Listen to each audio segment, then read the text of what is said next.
One thing that I learned many, many years ago was the power of pattern recognition. Let me explain what I mean. Back in 2006, when I started my agency, I was 23 years old, did not have a lot of experience. And frankly, listen, back in 2006, I did not know what I was doing. But over the years, over the decades even, man, I'm feeling old. But since 2006, I've had the opportunity to speak to thousands of different business leaders in different industries, with different business models, at different sizes, different geographies. At Sales Loop, we've worked with over 300 different companies in 29 different industries. And there is a superpower you can develop when you recognize the pattern recognition that every business, regardless of size, regardless of industry or where they're located, or even sometimes business model, regardless of the unique circumstances, we all face the same types of problems and the same types of challenges. Here's the real secret, listener. When you recognize what's happening in one industry and you figure out how they're solving it and you bring it to another industry or another vertical and they're not quite aware of it yet, maybe they're a few years behind, maybe they're a few decades behind. But when you do this, you look like the smartest person in the room. And all you're doing is looking at what works in one industry or vertical and bringing it over to another. And I share all of this because I am super excited about today's guest. I had the opportunity to sit down and connect with the founder and CEO of a company called Current Instruments. The founder's name is Anand Sheoran.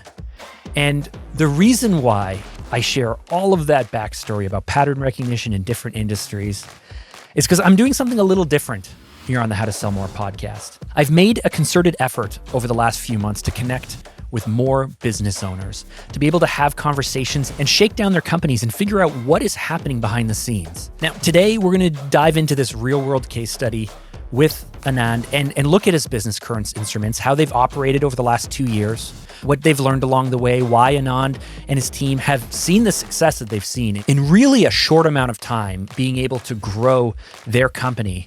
But more than that, look at the underlying principles, look at that pattern recognition, look at the things that you can learn from one industry and bring over to another. And ultimately, how you can take the 3 lessons, the 3 strategies that Anand breaks down for us in this real world business case study and apply them to your business, to your sales team, and to your marketing strategies.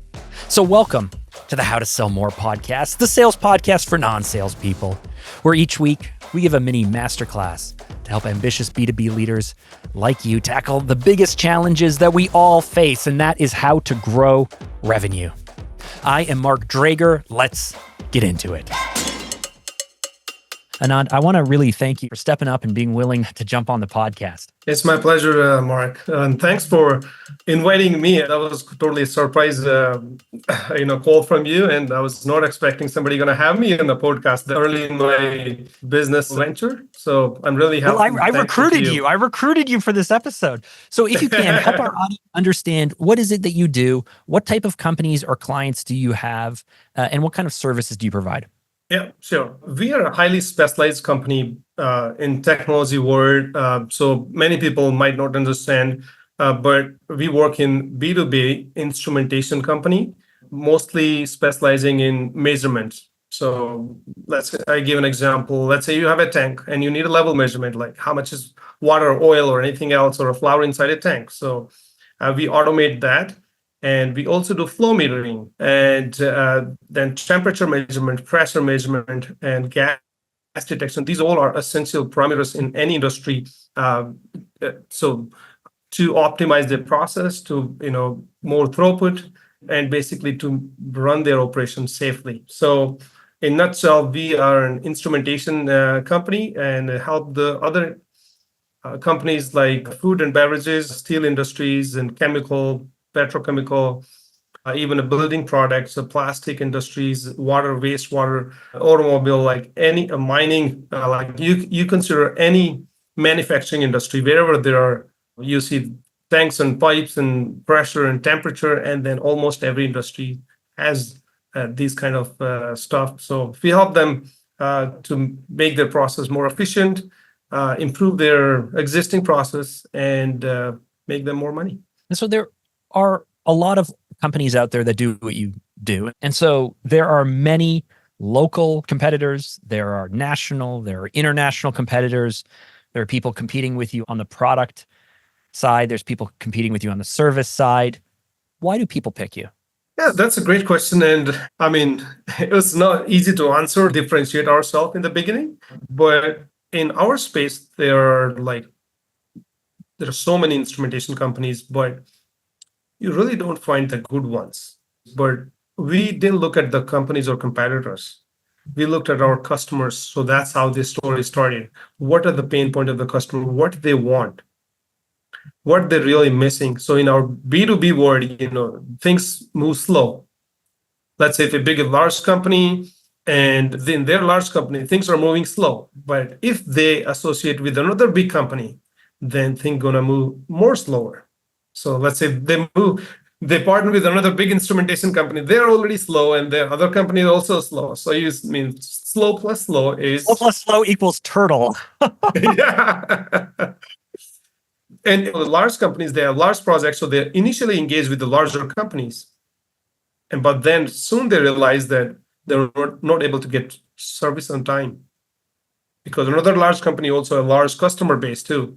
And when things start coming easy, the service starts falling off the cracks, and the customers, no one listens to the customer's voice then because the money is coming easy. So we started really focusing on the service side of the business, like where the customers are really struggling. That's why our approach was, even you do not have our products, we will service also the product you are struggling with.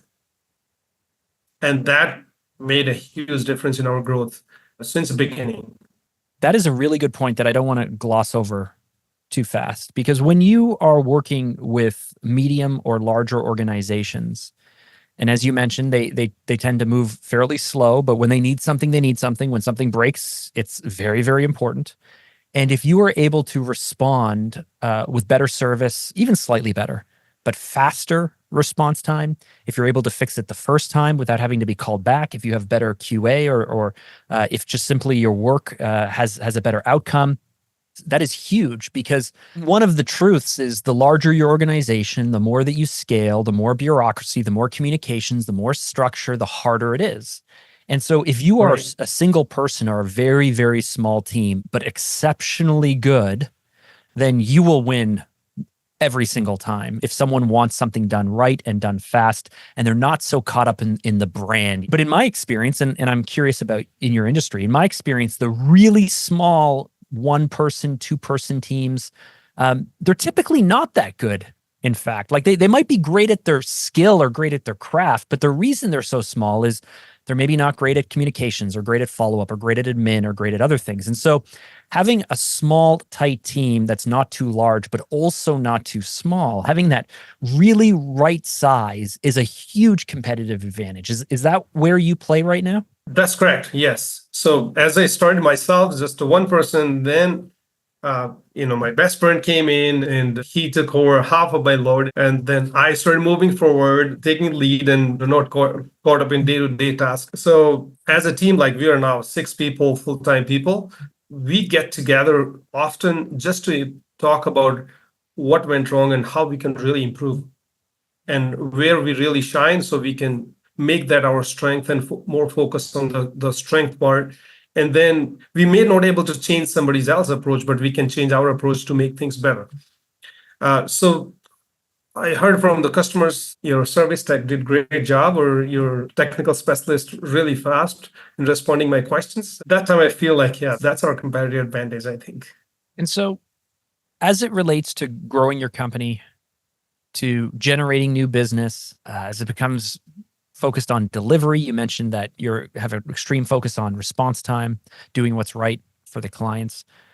Are there a few lessons that you've learned along the way? Maybe there's some wins, but typically the learning comes from sometimes when things don't go quite the way that we were hoping they would. I'd be interested in hearing a story or two in terms of how you were able to figure this all out. Yeah, so I'd like to highlight my early in the career. No one had taught in the beginning that relationship is really important. So that time, here's the catalog, here's our products, just go in, visit the customers, just visits, like more focused on visits. So when it depends, where you focus. So if you focus more on visits, you just do the touch points, you really don't add much value. And then your focus become, which is your focus, is not really client focus. So it's more of a self-centered, not thinking about the person you're selling to. I think that was a huge mistake. And then I still see many new salespeople, they make the same mistake. They really do not think about, and I tell to my team, think 90% of the time your customer, and then 10% time, when there's a time comes, think about which product would be the right, which service solution would be the right for the customer, where we need to improve. Think about that time. But 90% time, you need to keep thinking about your customer. Think about what the problems they have been. Think about where their organization is going. Are they struggling with something? Where we can add value, understand their business. So I think that was a big thing. And then second thing I want to highlight is the training part. Many organizations, they provide training, like, okay, you're a sales guy, you go with a seasoned sales guy in the beginning, like 1 week, 2 weeks, and then now you're on. That's a good motivation in the beginning, because that's like, you feel like honeymoon period, and then pressure started coming into you, and really don't know how to handle this kind of pressure. So that product training, field training, those are all great, but other than that, the companies really don't teach to understand the customer, their personalities, and how to build relationship with them. I think that's a huge part. I've heard you say understand the customer about Yeah. 10 times during this conversation. And that is a remarkable piece of insight. I mean, I can see why you've had a successful career when you were working for large companies. I could see why you chose to step out on your own, and why in the last 2 years you've been able to grow from being, the sole operator to a 6-person team. And presumably over the next 3 to 5 years, you're going to continue to grow the company. I know how I go about understanding my customers. Mhm. Did you create some kind of formula, some kind of approach? Do you have tips or tricks in terms of how you were able to better understand the customer's problems, where their business is going, or what have you? Do you have an approach to that? Definitely, yes. To understand something, you really need to work hard. That's the number one thing. You really can't just leave the office and show up in front of the customer. You need to learn about you, pay some attention to what they really do. Like just the basic, just going on their website, learning about them. Nowadays, you can go to meet Mark Drager, and you can find on LinkedIn or any of the social media account, and you would know that what Mark thinks based on the post likes or the type of the content you share.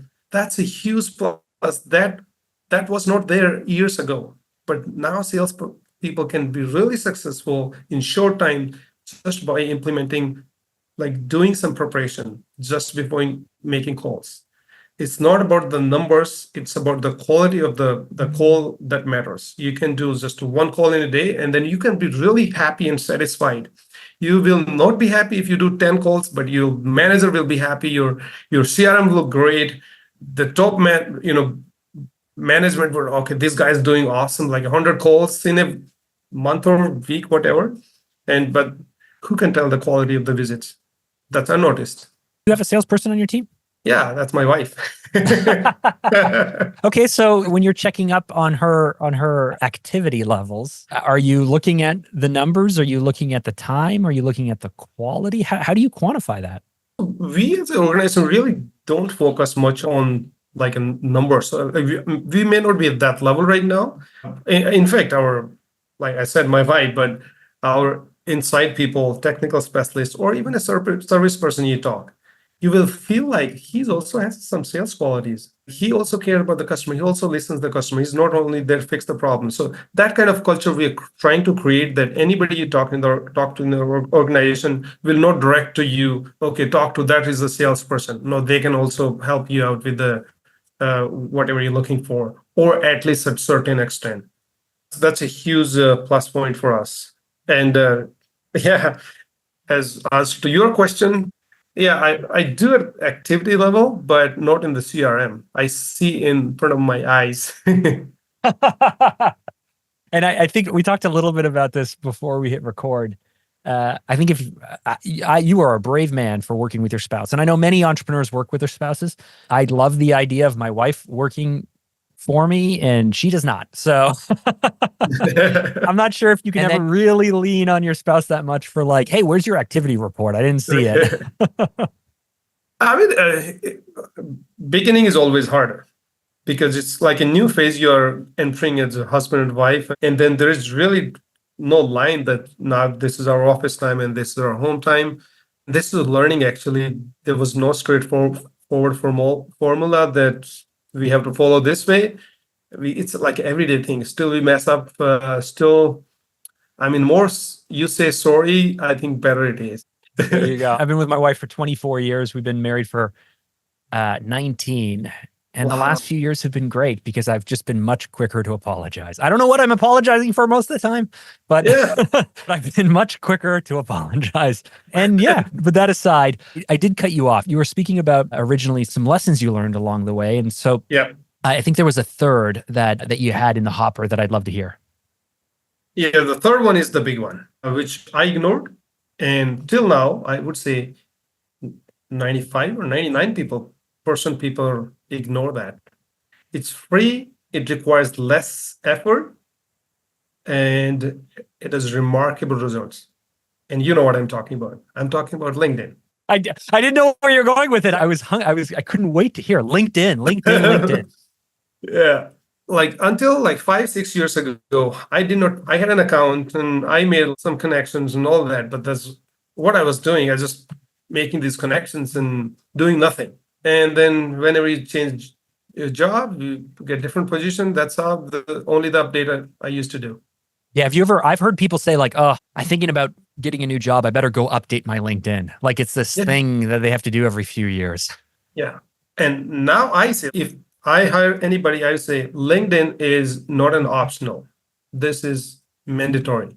This is same like your sales call or same like you're talking to a customer. Here, you're not talking directly, but you are talking to someone who is your potential audience. And it's not just because that we need more sales here. You're building your brand.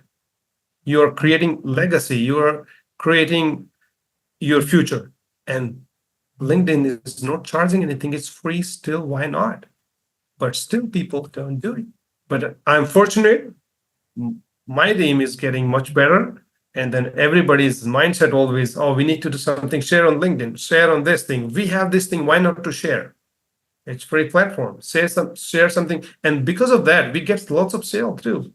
Our business has grown. So you have been able to attribute sales to stuff you're posting on LinkedIn. Yes. And then it's hard to measure this success on social media. It's like it's not these many clicks, these many impressions. Okay, you can see all that. It's not measurable that per click gonna cost this much or per click gonna bring this much business. This is like unlimited. This is ocean. Like more you do, more you get. So, but you have to share not just product features and these things. You have to share your thing. You have to also share somebody else. You also need to support other people in the community. Same. You need to also cheer for others. It's not just about you here. You are a part of that, community there. So be a voice, and you will see Does this come naturally to you? Do you tend to like social media? I know that you also do photography and you do a few other things, but like, does this just come naturally to you because you love all of this stuff and it's easier for you? I don't think so. I was not that outgoing or kind of a social person, but I had to force myself. I said, this is the right way to do. Sometimes it's not really that it's something comes natural, but as you do repetitive, it becomes your natural, like become nature. How something develop when you do again and again, it becomes your nature. You become that person. That's all the repetitive things become you. So, like, what's right? I thought this is the right thing to do, and it's not just barely for making money or something. I think you're sharing valuable stuff that's going to help somebody, or the customers they're not only there just to buy a product, they're also there to gain knowledge and learn something. And we also do nowadays, if you see on LinkedIn, their podcasts, these are articles, blogs, you can watch video, you can have leadership lessons, and these are all free. It's like there are a lot of things you can do on LinkedIn, but you have to be active. You have to devote some time there. I just want to really dig into this though a bit. You are confident that your customers, so let's pick someone, pulp and paper. So a manager of a pulp and paper mill is on LinkedIn doing their thing, and they're on LinkedIn doing their thing, and they'll get connected with you somehow through groups, or they'll see your content, or somehow they'll find you or something, and they're spending time there. And the reason I'm pointing this out, I mean, I connected with you on LinkedIn. I believe in LinkedIn. You believe in LinkedIn, but our audience might be listening and going like, what are you guys talking about? What a waste of time. A lot of people do that. I mean, you won't find everybody's liking the good things. Or it depends on where they're in their career. Somebody's retiring, somebody's probably may not be interested in career. So there are millions of reasons. There are millions of excuses for people not to be active on LinkedIn. So if you had to share what the most important factor was to your success in growing your company from a revenue point of view and a sales point of view, what would you attribute that to? If you ask me, number one thing, it's pretty simple, actually. There's no strategy or complex thing. Be in front of your customers, whether it's in person or remotely. If you're in front of customer, keep your ears open. You will hear them. If you hear them, that will lead to success. That's simple. My rule is simple. Just be in front of your customers and pay attention to them. Don't think about numbers like having these many visits. Have 1, 2, whatever, but if you spend more time with the customer, you will. It's how you build relationship. You spend more time, more attention, then you build a relationship. So I've been speaking with Anand Sheoran, who is the founder of Current, a Hamilton-based instrumentation company. I do have one final question for you. It's a question that we wrap up every single conversation with. You may have already answered it, but let's see if we can give it a shot. What would be your number one tip to help listeners sell more? Stay consistent. Whatever you do, stay consistent. You want to see your customer, stay consistent. You want to show up on social media, stay consistent. You want to improve your knowledge, stay consistent. You want to build a relationship, have consistent meetings. That was the conversation that I had with Anand Sheoran. Now to wrap up, I'm going to share my 3 biggest takeaways from this talk. Number 1, I mean, Anand emphasized this so much. Taking a customer-centric approach, understanding your clients' needs and their problems, it is critical for success. Anand emphasized the fact that to truly understand your customer's challenge and to prioritize the problems that they're facing is vital. It's critical. He suggests that his success is attributed to spending 90% of his time thinking about his clients' pain points and how to solve them, rather than just kind of showing up and pushing products. Number 2, if you're in a competitive market, and let's face it, we are all in competitive markets these days, agility is a real strong competitive advantage. And so if you're a small team, listen, I've worked on small teams, I've worked on big teams, I've worked for small companies and big ones. You got to lean in to what makes you great and own it. If you're small, don't feel bad for being small. That makes you more agile and more responsive and more communicative and easier to respond. It makes you a better company to work with than the big guys. And so if you're in a really competitive market, Anand's secret to success is to own it and to be as agile and responsive as possible. And number 3, whether it's for health or for wealth, consistency, consistent action is what leads to success. And in this case, staying consistently present in front of your customers, whether it's through regular meetings or you're engaging on platforms like LinkedIn, regardless, staying consistently in front of people will ensure that you can create a lasting impression, that you can stay top of mind, you can stay relevant, and it will build trust over time. So there you have it. Those were my 3 biggest takeaways from this talk. But I'm curious, what were yours? Anything challenge your perspective? Any light bulbs go off? Any little aha moments? Let's dive deeper into this over on LinkedIn. Over there, I share more insights, and I like to spark a conversation. I am Mark Drager. You can find my contact details in the episode show notes. Come on over to LinkedIn, connect with me, drop me a note. Let me know what you think.